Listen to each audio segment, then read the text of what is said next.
kuatkan tekad, kuatkan hati. Negeri ini memanggilmu kawan. Belajar bergerak berbagi untuk negeri. Guru penggerak majukan pendidikan. Guru penggerak menghamba pada murid. Kreatif rancang pembelajaran. Hargai pot.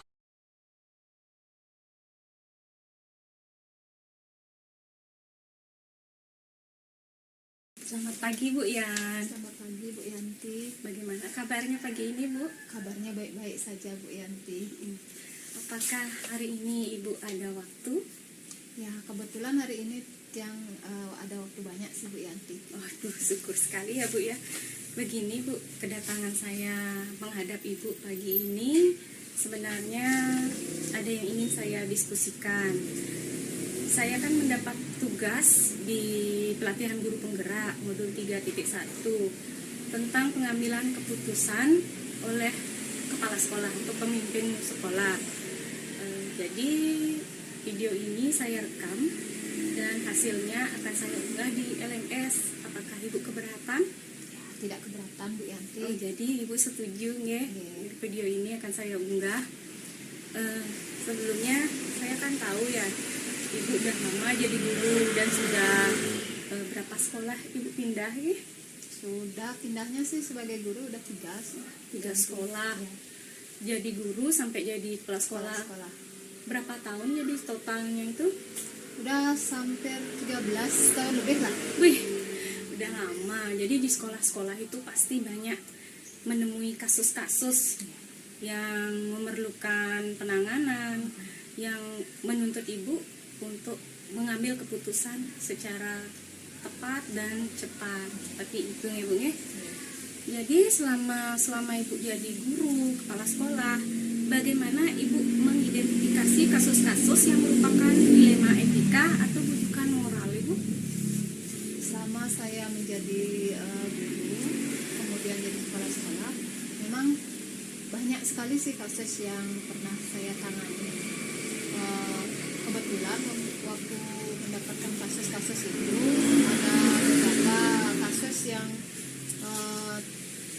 itu ada dilema etikanya sih yang yang pertama saya lakukan itu adalah mengidentifikasi kasus itu, kemudian setelah itu saya mencari pihak-pihak yang terkait dengan kasus-kasus itu, siapa saja yang terkait dalam permasalahannya. Setelah itu saya mendiskusikan atau mencari kebenarannya. Misalnya ada yang belum rasanya benar, akan saya cross check lagi, saya akan tindak lanjuti lagi agar bisa saya mengambil keputusan seperti itu Bu Yanti. Oh, seperti itu ya Bu. Jadi setiap kasus itu Ibu memiliki langkah-langkah atau prosedur yang Ibu jelaskan tadi nggih. Oh. Kemudian hal-hal apa saja yang selama ini Ibu anggap efektif dalam pengambilan keputusan pada kasus-kasus dilema etika? Yang menurut saya efektif itu yang pertama pasti mengidentifikasi masalah dulu. Kemudian apa yang terjadi, kemudian siapa saja yang terlibat dalam permasalahan itu. Kita juga harus kita harus mendengarkan juga setiap orang yang menjadi pelaku di sana gitu. Kemudian mencari kebenarannya. Setelah itu kita akan memutuskan, walaupun nantinya rasanya belum bisa kita memutuskan, pastinya akan ada diskusi di sana untuk mencari keputusan yang tepat untuk permasalahan itu. Jadi kadang-kadang ada kasus yang Ibu bisa tangani secara langsung, ada juga Ibu menundanya. Kalau bisa ditunda ya, kalau urgent sekali ya harus segera ditangani. Ya, berat sekali ya kalau gitu ya.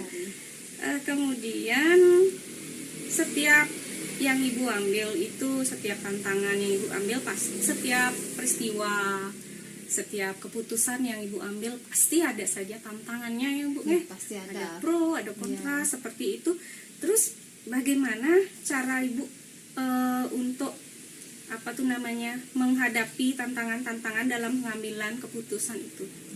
Dalam menghadapi tantangan dalam mengambil keputusan ya Bu Yanti, kadang-kadang kita kan ada rasa kasihan seperti itu, tapi masih kita harus mengikuti peraturan. Jadinya di sana kita punya tantangan tersendiri untuk mengambil keputusan. Dan saya jika mendapatkan permasalahan seperti ini, kita akan lihat dulu apakah nanti keputusan yang kita ambil itu berdampak ke depan untuk si yang mendapat masalah ataukah berdampak kepada sekolah, itu dipikirkan dulu.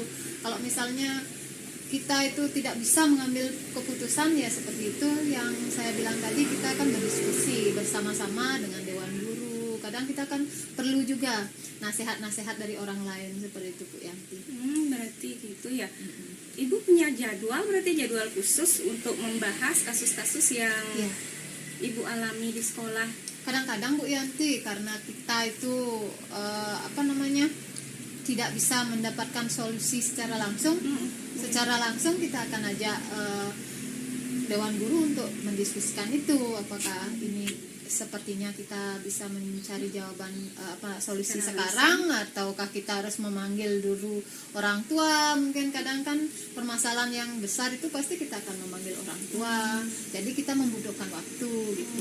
Tergantung permasalahannya sih Bu Yanti. Berarti kalau masalahnya bisa ditunda, kita tunda untuk dibahas bersama-sama. Tapi kalau bisa segera, harus segera. Misalnya yang segera itu yang harus Ibu langsung hari itu juga Ibu selesaikan. Itu contohnya yang sering Ibu alami di sekolah itu, tanpa ada kesempatan untuk berpikir untuk menunda-nunda lagi. Harus langsung hari ini harus diambil, misalnya seperti apa Ibu? Biasanya sih permasalahan kecil, misalnya di kelas ada siswa yang bertengkar, atau ada siswa yang mengambil pulpen siswa lain gitu, barang-barang siswa lain, kita akan langsung di sana menyelesaikan bersama siswanya gitu. Ya biasanya kalau yang menunda waktu itu untuk menyelesaikan itu, jika itu permasalahan itu tidak ada jalan keluarnya, tidak ada persetujuan antara dua belah pihak, biasanya Bu Yanti kita harus mendatangkan orang tua, itu butuh waktu seperti itu. Oh gitu. Jadi walaupun Ibu sebagai pemimpin di sekolah ini, Ibu juga kadang-kadang harus juga meminta solusi dari bawahan, masukan seperti itu. Berarti tidak harus semua keputusan, tidak harus semau kita. Kita harus juga memikirkan perasaan orang lain juga. Kadang kan kita mengambil keputusan itu kan tidak memikirkan diri kita sendiri. Ya. Kita harus benar-benar sekali. Saya setuju dengan pendapat Ibu. Benar-benar. Jadi kita sebagai pemimpin harus membuang jauh-jauh ego kita ya Bu ya. Benar sekali. Itu berat sekali ya. Walaupun Ibu termasuk muda jadi kepala sekolah, jadi kita harus berusaha dewasa karena keadaan, karena tugas yang kita ambil ya Bu ya. Iya Bu ya. Apakah berat sekali Bu? Karena kan sebelumnya Ibu pasti tidak berpikir akan menjadi kepala sekolah, tiba-tiba ditunjuk gitu, gimana? Rasanya berat sekali ya. Itulah yang permasalahan yang kemarin itu kan, bagaimana dari seorang guru yang berpikir hanya mengajar, strategi mengajar seperti apa, sekarang jadi pemimpin harus bisa memberikan contoh kepada guru-guru yang lain. Itu berat sekali. Ya, yang jalannya aja sambil belajar, sambil mencari pengalaman juga. Kadang Tiang itu tidak berfokus pada diri atau kepemimpinan Tiang itu.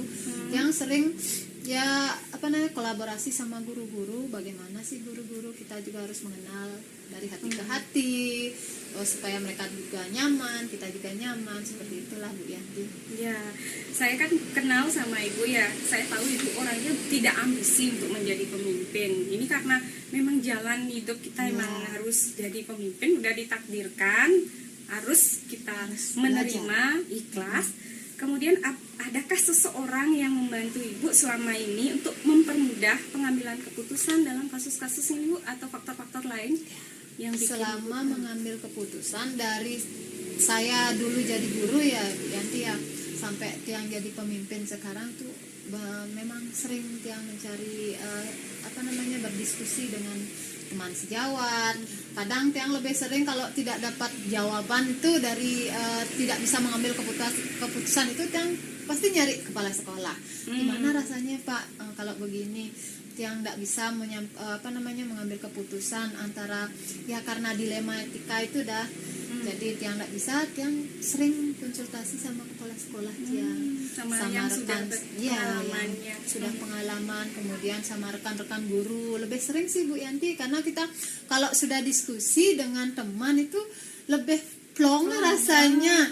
Oh iya benar, karena kita kan wawasannya mungkin agak sempit ya. Jadi kalau temennya ini ngasih solusi, yang ini lagi ngasih solusi, ya ada lagi lah bayangan gitu. Iya, jadi benar-benar. lebih cepat kita mendapat mengambil keputusan seperti itu ya. Jadi dengan seringnya berdiskusi dengan teman-teman rekan-rekan kepala sekolah lain, jadi Bu, saya punya kasus ini kayaknya Bapak itu pernah, jadi itu, sebagai gitu ya masukan, sebagai masukan. Iya Ibu. Kemudian dari semua hal yang telah disampaikan, pembelajaran apa yang Ibu petik dari pengalaman Ibu mengambil keputusan dilema etika?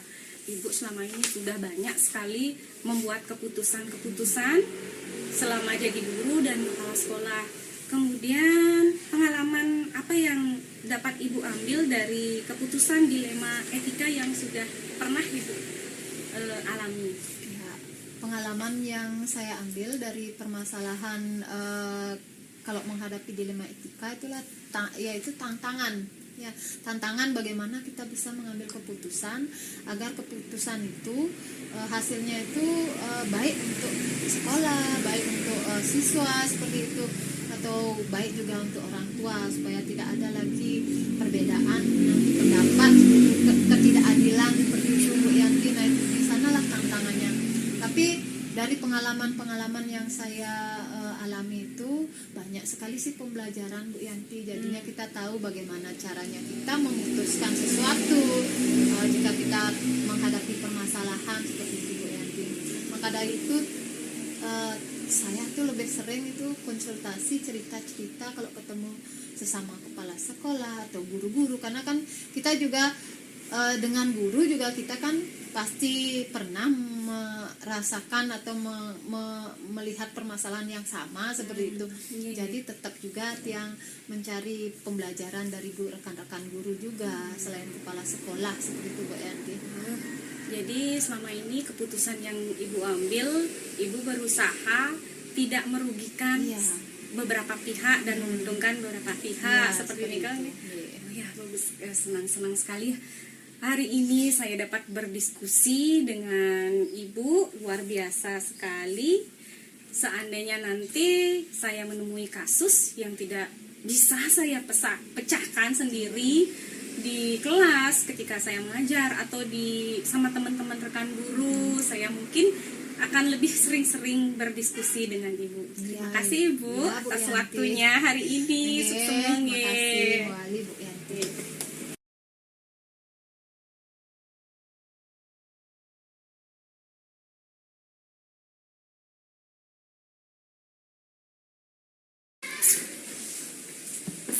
Selamat pagi Bu Diwayu. Ya, selamat pagi Bu Yanti. Bagaimana kabar Ibu pagi ini? Baik, Bu Yanti gimana kabarnya? Baik juga Ibu. Ya. Jadi kedatangan saya ke sini untuk membuat sebuah tugas dari CGP Angkatan 10 tentang mewawancarai kepala sekolah di sekolah kita sendiri dan juga kepala sekolah di luar sekolah kita sendiri. Mewawancarai tentang bagaimana pengambilan keputusan oleh seorang pemimpin. Apakah pagi ini Ibu ada waktu? Ya, tentu saja. Jadi diskusi kita hari ini akan direkam Bu. Kemudian hasil rekamannya akan saya unggah di LMS. Apakah Ibu keberatan? Oh ya, tidak masalah Bu Yanti. Jadi Ya. tidak keberatan ya, Ya. hasil rekamannya saya upload. Bisa kita mulai diskusi? Ya, silakan. Sebelumnya, apakah Ibu pernah mendengar istilah dilema etika atau rujukan moral? Oh ya, kebetulan saya pernah mendengar istilah dilema etika dan juga rujukan moral itu. Jadi dilema etika itu adalah situasi di mana itu mengandung unsur benar melawan benar. Sedangkan rujukan moral itu situasi yang mengandung benar lawan salah. Jadi Ibu sudah pernah mendengar Iya. istilahnya. Jadi selama ini apakah Ibu dalam mengidentifikasi kasus-kasus yang merupakan dilema etika atau rujukan moral? Bagaimana Ibu mengidentifikasi? Ya, caranya tentu saya melihat permasalahan itu dari dua buah sisi ya Bu Yanti ya. Jadi apakah permasalahan itu mengandung unsur benar dan benar atau unsur benar dan salah. Jadi dari dua sisi itu. Jadi caranya Ibu mengidentifikasi itu Ya, melihat unsur-unsur dari Unsurnya. permasalahan itu. kemudian bagaimana langkah-langkah atau prosedur seperti apa yang biasanya Ibu ambil selama ini? Biasanya saya melihat dulu apakah bagaimana paradigma permasalahan itu. Kemudian ada prinsip-prinsip dalam pengambilan permasalahan. Dan juga ada langkah-langkah yang saya ambil, misalnya apakah permasalahan itu melanggar hukum misalnya, jadi kita lihat benar salahnya. Apakah bagaimana ketika permasalahan itu ada pelanggaran hukum, bagaimana itu bisa merugikan orang lain, seperti itu. Jadi seperti itu Ibu ya. Kemudian hal-hal apa saja yang selama ini Ibu anggap efektif dalam pengambilan keputusan pada kasus-kasus dilema etika? Nah, ketika ada kasus-kasus yang menyangkut dilema etika, hal yang saya anggap efektif itu adalah berdiskusi atau melakukan curah pendapat, baik itu dengan rekan kerja kita di tempat kerja sendiri ataupun dengan rekan kerja kita di tempat lain, seperti itu Bu Yanti. Jadi dengan berdiskusi seperti itu akan lebih banyak pandangan yang kita dapatkan, sehingga pengambilan keputusan itu pun bisa lebih efektif. Jadi dengan cara berdiskusi Iya. dengan Baik dengan rekan kerja di sekolah ataupun yang di luar sekolah. Oh, Iya. jadi seperti itu ya Bu ya. Kemudian hal-hal apa saja yang selama ini merupakan tantangan pengambilan keputusan pada kasus-kasus dilema etika? Jadi kita kan di sekolah berbanyak ya Bu ya. Jadi apakah ada tantangan-tantangan selama ini yang Ibu rasakan? Ya, tentu yang namanya pengambilan keputusan itu pasti ada tantangan atau permasalahan yang datang selanjutnya ya Bu ya. Misalnya ketika kita sudah mengambil suatu keputusan, sudah disepakati, itu kan belum tentu kesepakatan itu akan bisa diterima 100% oleh semua orang. Yang namanya kita berdiskusi, ada yang pro, ada yang kontra. Kemudian dampaknya juga ketika kita mengambil suatu keputusan, apakah itu berdampak positif, misalnya untuk siswa kita bagaimana, untuk guru-guru kita bagaimana. Jadi itu tantangannya. Dan juga ketika ada perbedaan pendapat itu, ketika suatu keputusan itu sudah disepakati, bagaimana cara kita mengakomodir orang-orang yang awalnya itu kontra dengan kita. Berat Gitu. sekali ya. Ya. Supaya kita mendapatkan satu Kesepakatan, kesepakatan itu ya. Jadi sangat sulit. orang-orang yang tidak setuju itu kita arahkan, kita berikan pemahaman supaya apa yang sudah diputuskan itu bisa dijalani dengan maksimal. Ya, jadi tentu itu tantangannya. Memiliki kiat-kiat supaya Iya. apa keputusan yang Ibu ambil bisa diterima oleh Iya. semua pihak. Iya, Seperti benar. itu ya Bu ya. Iya. Kemudian apakah setiap ada permasalahan, apakah permasalahan tersebut harus langsung di tempat itu juga Ibu selesaikan atau Ibu punya jadwal penyelesaian tertentu? Kalau itu tergantung dengan kondisinya Bu Yanti, sejauh mana urgensi dari suatu permasalahan. Kalau misalnya permasalahan itu memang sangat-sangat urgent sekali dan harus diselesaikan saat itu, ya saya berusaha untuk menyelesaikannya saat itu juga. Tetapi kalau memang permasalahan itu tidak terlalu urgent atau memang membutuhkan waktu lebih lama untuk pengambilan keputusan, sehingga saya buatkan waktu, patokan waktunya maksimal sampai kapan, deadline-nya itu sampai kapan. Untuk jenis Iya, permasalahan. tergantung situasinya dan juga urgensi. Ya, saya penasaran sama dunia Bu, urgensi itu misalnya keputusan ambil saat itu juga itu ya contohnya seperti apa ya Bu ya? Kalau Harus segera, nggak bisa ditunda. Harus saat itu Ibu mengambil keputusan. ya, misalnya Contohnya, contoh kecil aja Ya, biasanya saya ingin ketika tahu. misalnya ada siswa yang memang misalnya siswa celaka atau sakit Ya, gitu biasanya ya. kita tidak bisa tunda-tunda kan. ya, Ini gimana nih Bu ketika ada siswa yang bermain, namanya anak-anak seperti itu kan, jadi ketika bermain ada yang terluka, gimana keputusan kita, apakah kita cukup obati di sekolah saja atau kita bawa ke rumah sakit atau seperti apa, di sanalah biasanya kan itu contoh kecilnya. Atau misalnya ada perdebatan antar guru mengenai metode atau apa gitu kan, perdebatan antar guru itu kan biasa, hal yang sering terjadi. Nah di sanalah kita harus cepat menyelesaikannya berarti ya. kita di sana di tes gitu Iya. ya. Luar biasa sekali Bu. Soalnya saya juga mengalami itu sering keputusannya harus benar-benar langsung diambil. Iya. Kemudian apakah ada seseorang selama ini yang mempermudah Ibu ketika mengambil keputusan? Apakah seseorang? Kalau secara spesifik seseorang itu sih tidak ya Bu Yanti ya, tapi kita tentunya ada tokoh-tokoh yang kita jadikan inspirasi dalam pengambilan keputusan. Misalnya saya teringat suatu masalah itu pernah dialami oleh mungkin rekan kerja saya yang lain atau siapa gitu. Saya mengingat bagaimana cara orang itu dalam mengambil keputusan, jadi saya ikuti seperti itu. Jadi begitu cara Ibu ya. Iya, tentu ada. Selain di sekolah, Ibu juga menyiarkan di luar sana Iya, yang iya. sering Ibu ajak berdiskusi. Iya. Tiba-tiba Ibu mengalami kasus yang serupa dengan mereka, jadi Ibu bisa langsung, oh teman saya pernah mengalami, Iya, seperti kayak itu. cocok nggak diterapkan di sekolah saya? Seperti Iya, itu. tentu ada inspirasi-inspirasi dari luar. Jadi dari semua hal yang telah disampaikan, pembelajaran apa yang dapat Ibu petik dari pengalaman Ibu mengambil keputusan dilema etika? Berdasarkan pengalaman, jadi pelajaran yang bisa saya petik adalah bagaimana kita sebagai pemimpin itu bisa menahan ego kita, bisa menekan ego kita. Jadi kita tidak bisa mengambil satu keputusan yang hanya itu mementingkan diri kita sendiri misalnya. Jadi kita harus berpikir kepentingan banyak orang, baik kepentingan sekolah, kepentingan guru dan juga siswa. Di samping itu juga kita harus mampu menjadi penengah ketika ada permasalahan. Jadi sebisa mungkin tidak memihak pada satu orang saja. Luar biasa sekali Ibu. Walaupun di umur Ibu masih sangat muda, jauh Iya. lebih muda dari saya, tapi pengalaman Ibu luar biasa ya. Karena tanggung jawab itu menuntut kita untuk bisa berpikir dewasa ya Bu Yanti. Iya, gitu ya.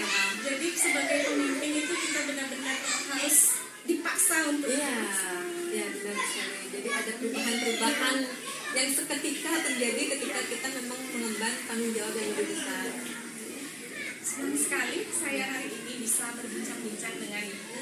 Jadi saya lebih kenal lebih jauh lagi bagaimana Ibu Dewayu. Iya. Ternyata Ibu adalah pemimpin yang tidak otoriter ya. Iya.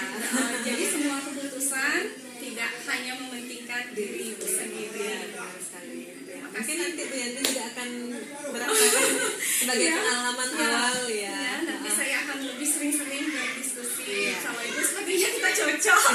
Dengan senang hati ya. Nanti kalau ada permasalahan yang saya sulit pecahkan di sekolah saya mungkin akan sering-sering ke sini untuk berdiskusi bersama Ibu. Ya, dengan senang hati berbagi Bu Yanti. Semua terima kasih atas waktunya Ibu. Ya, terima kasih. Semoga lancar juga kegiatannya. Lancar Ibu.